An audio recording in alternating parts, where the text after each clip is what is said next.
లేకపోతే జాబ్ చేసి బాగా సంపాదించా ఇల్లు వాకిలో కట్టుకొని పెళ్లి చేసుకుందామనే ఆలోచనలు ఎక్కువ పెరిగిపోయినాయి. అప్పుడు ఏమైతుంది, వయసు పెరుగుతుంది. ఏముంటది, ఇంకా 13 సంవత్సరాల కాలంలో నువ్వు ఏం చూస్తావు పిల్లగాడిదైనా. ఇప్పుడు ఆ పిల్లగాడు పెళ్లి కూడా చేయాలి కదా, పెళ్లి చేయాలి, సుఖ సంతోషాలు మన్మనాలను ఎత్తుకోవాలని ఉండాలిగా.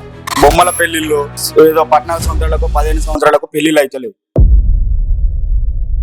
సార్, కొత్తగా పెళ్ళైన జంటలు ఇప్పుడప్పుడే పిల్లలు వద్దు, ఈ ఇయర్ వద్దు, నెక్స్ట్ ఇయర్ వద్దు అని అనుకుంటున్నారు కదా, దాని వల్ల లాభాలు ఏంటంటారు, నష్టాలు ఏంటంటారు? బొమ్మల పెళ్లిళ్ళు ఏదో 14 సంవత్సరాలకు 15 సంవత్సరాలకు పెళ్లిళ్ళు అవుతలేవు.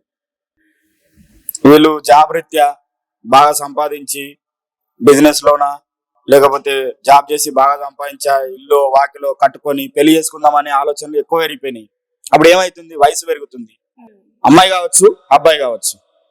అప్పుడు ఏమైపోతున్నది, వయసు మీరు 15, 16, 17 వయసులో అంటే ఆ కాలంలో చేసుకున్నారు. వాళ్ళు తొందరగా పిల్లలు కన్నారు. 30, 35 సంవత్సరాలకు వచ్చేసరికి వాళ్ళకు 15 సంవత్సరాల కొడుకుంటాడు. 15 సంవత్సరాలు పెళ్ళైంది అనుకోండి, ఆమెకు 30, 32కి వచ్చేసరికి 15 సంవత్సరాల కొడుకే ఉంటాడు.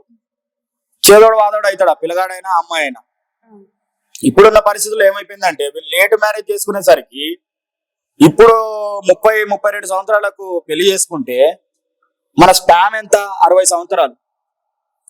32 సంవత్సరాలకు పెళ్లి చేసుకుంటే నీకు పిల్లగాడి వయసు ఎంత ఉంటుందమ్మా, 47 వచ్చేసరికి నీకు 15 సంవత్సరాలు. ఏముంటది, ఇంకా 13 సంవత్సరాల కాలంలో నువ్వు ఏం చూస్తావు పిల్లగాడిదైనా. ఇప్పుడు ఆ పిల్లగాడు పెళ్లి కూడా చేయాలి కదా, చేయాలన్నా వద్దా? పెళ్లి చేయాలి, సుఖ సంతోషాలు మన్మనాలను ఎత్తుకోవాలని ఉండాలిగా. కాబట్టి ఏంటంటే ఇప్పుడున్న పరిస్థితులల్లా పాతకాలంలో ఉన్నట్టు లేం. పాతకాలం టైం అనేది ఇప్పుడు లేదు. చిన్నపిల్లల వయసు పెళ్లిళ్ళు లేవు. కాబట్టి ఎంతో కొంత పెళ్లి చేసుకున్నారంటే 1-2 ఇయర్స్ లో పిల్లలు కనడం మంచిది. ఇక వీళ్ళు మేము లేట్ చేసుకుంటాము, ఇక మేము అట్లనే ఉంటాము, ప్రకృతికి విరుద్ధంగా పోతాము, నేచర్ కు విరుద్ధంగా పోతామంటే ఎవ్వరు బాగుపడిన వాళ్ళు లేరు.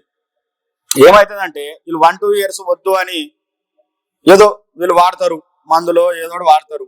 దానివల్ల ఏమైపోతుంది అంటే హెల్త్ ఇంజ్యూర్ అవుతుంది. హెల్త్ ఇంజ్యూర్ అయిన తర్వాత ఏమవుతుంది, పిల్లలు కావాలనుకున్న సమయానికి పిల్లలు కారు. అందుకోసమే సరోగసీ సెంటర్లు, పిల్లల్ని బయటకు వెళ్ళి దత్తత తెచ్చుకోవడం, ఇదంతా పర్సంటేజ్ పెరిగిపోతున్నది. కాబట్టి దీన్ని దృష్టిలో ఉంచుకొని ఏంటంటే ఎంత వీలైతే అంత పిల్లల్ని తొందరగా కనడం మంచిది. ఇది నా ఆలోచన, మీకు లాభం కూడా.